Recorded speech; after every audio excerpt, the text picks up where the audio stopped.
Welcome back. So we're going to jump right back in. We're still talking about germ theory, and we're on Robert Koch.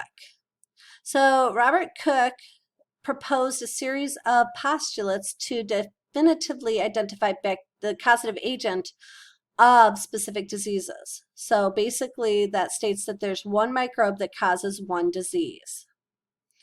And what these criteria are now known as are Koch's postulates, and they're still used today. There are some diseases that we can't use Koch's postulates on, but we'll talk about them at a later time, okay? So what are Koch's postulates? The first postulate states that in the presence of a disease, of the same disease, the microorganism that is the causative agent must be present, and it must be absent in healthy individuals. The suspected microbe must be able to be isolated and grown in a pure culture.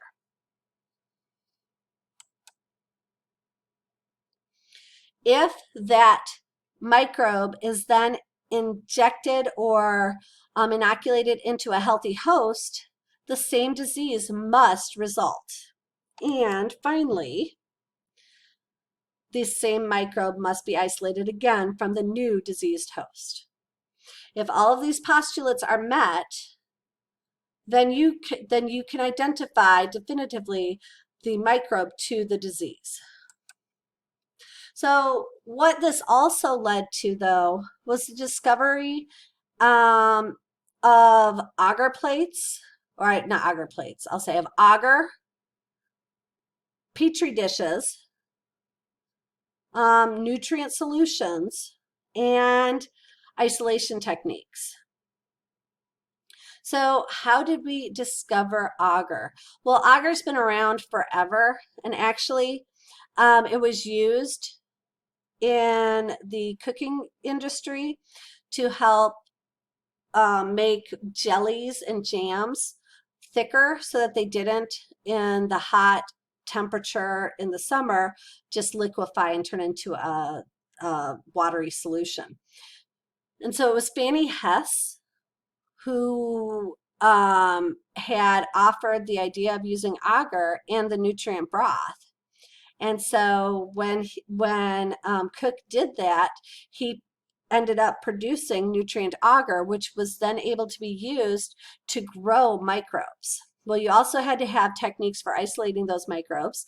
And so he learned how to isolate, or he taught or learned how to use aseptic techniques to isolate microorganisms that we still use today.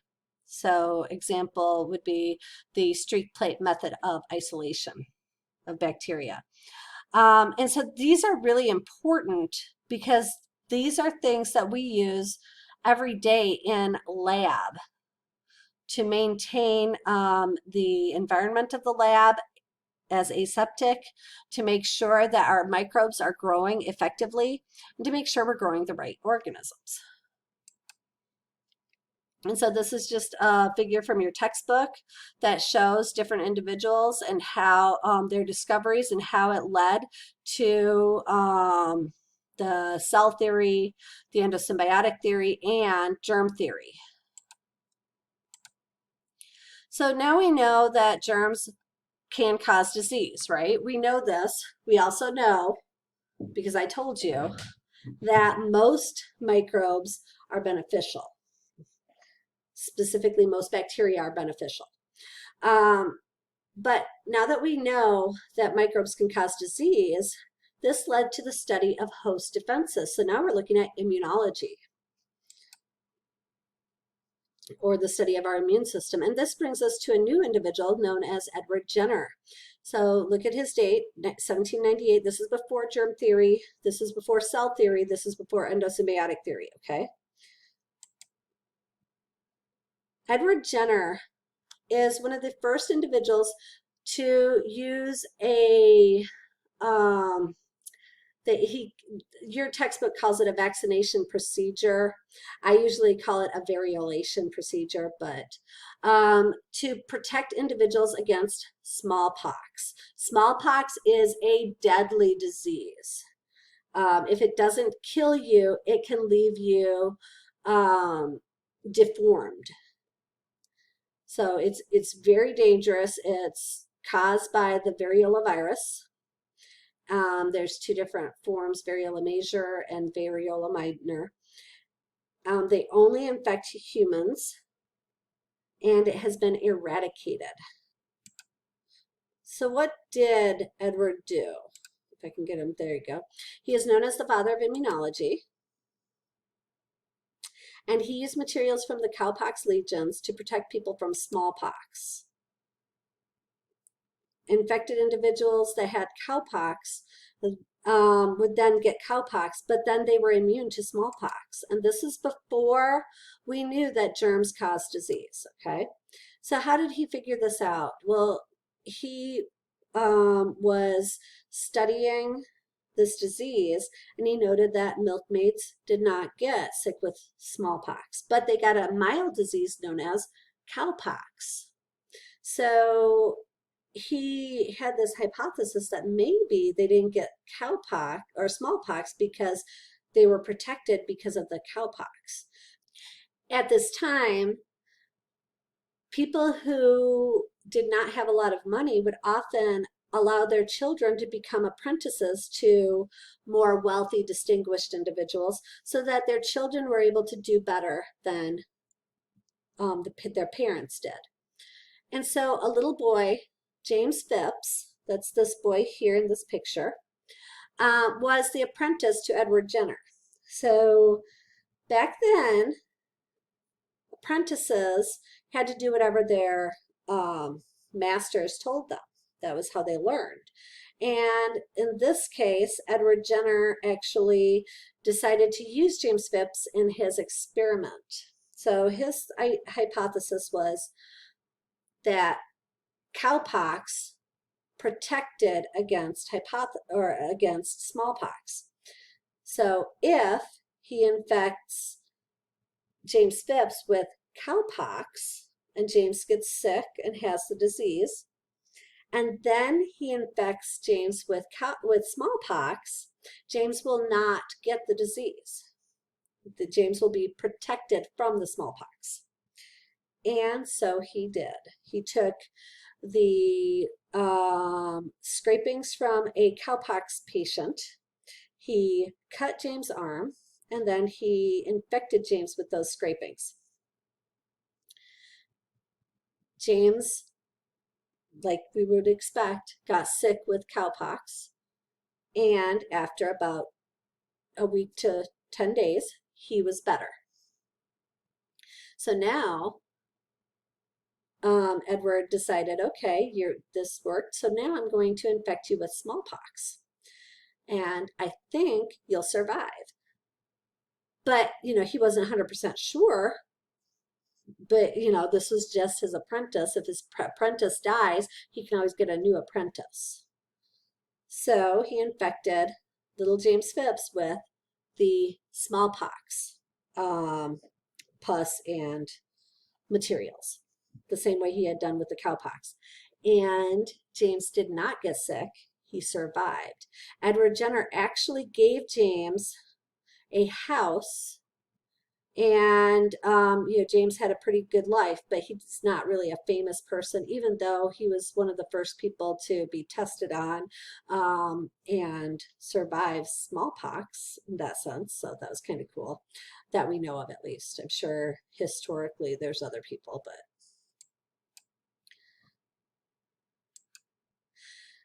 so this is back in the 1796 that this happened. In 1798, Edward was published.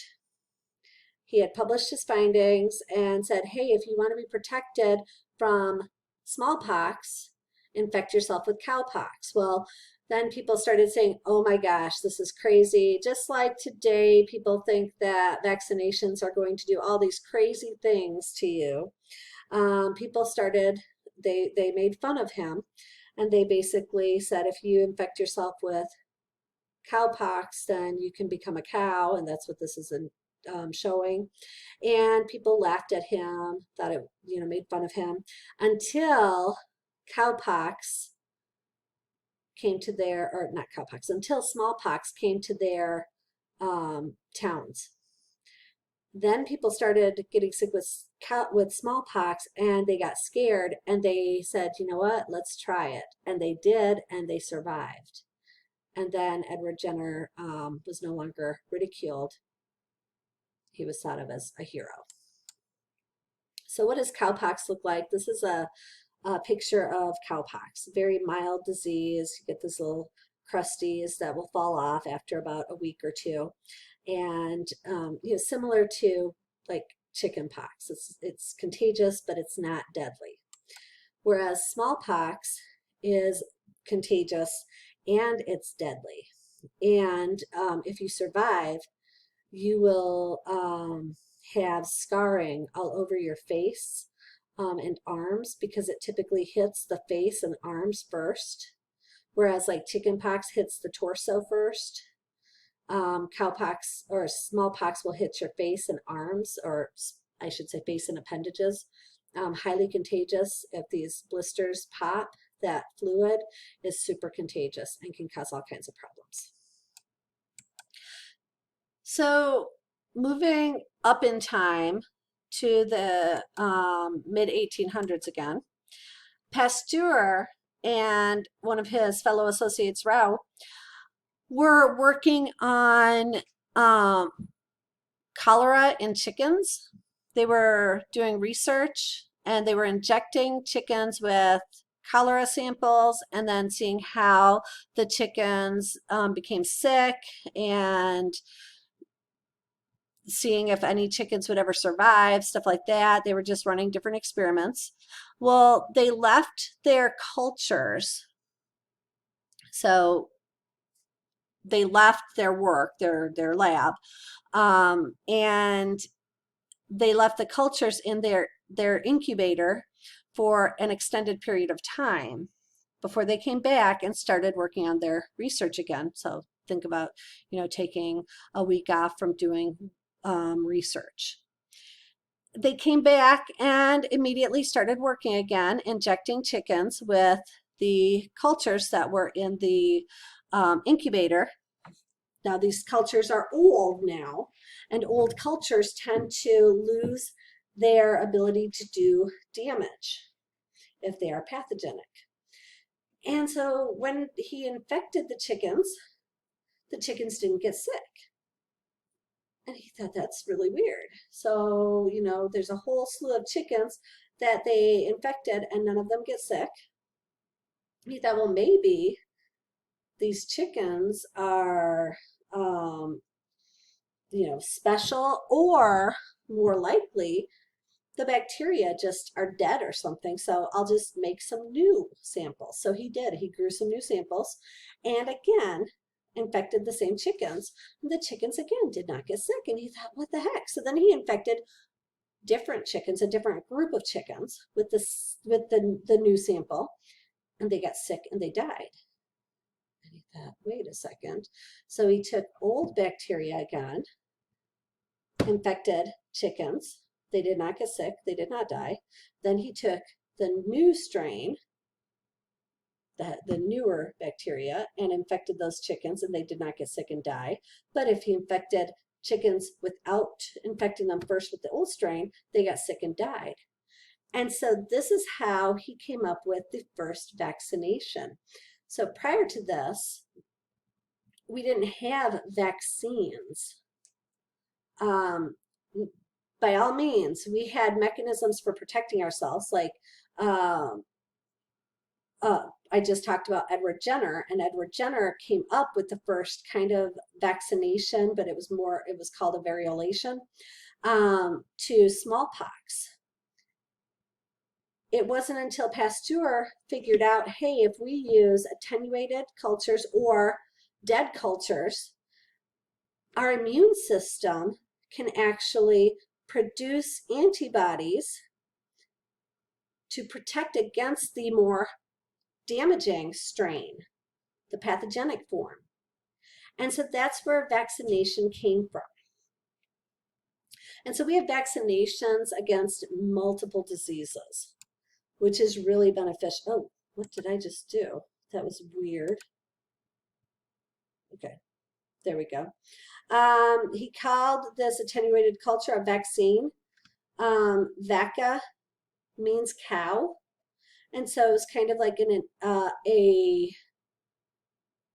honor to Edward Jenner to name it a vaccine. I'm going to stop this video and we're going to get into structures of prokaryotes. But I will mention that we do have a lot of vaccines, like I just said. And I think the reason that we have so many people who are kind of anti-vaccine is because they forgot or have never even heard about some of these diseases. Like most people don't know what mumps or measles really does to the body. And so why would you protect your child from something that you've never really seen? Back when vaccines first came out, people died all the time from these diseases. And now that people are being saved, people are forgetting that, hey, these diseases exist and can kill. So I'll stop here. I'll stop jumping on that high horse about vaccines. And I'll start the next lecture in a little bit. Bye.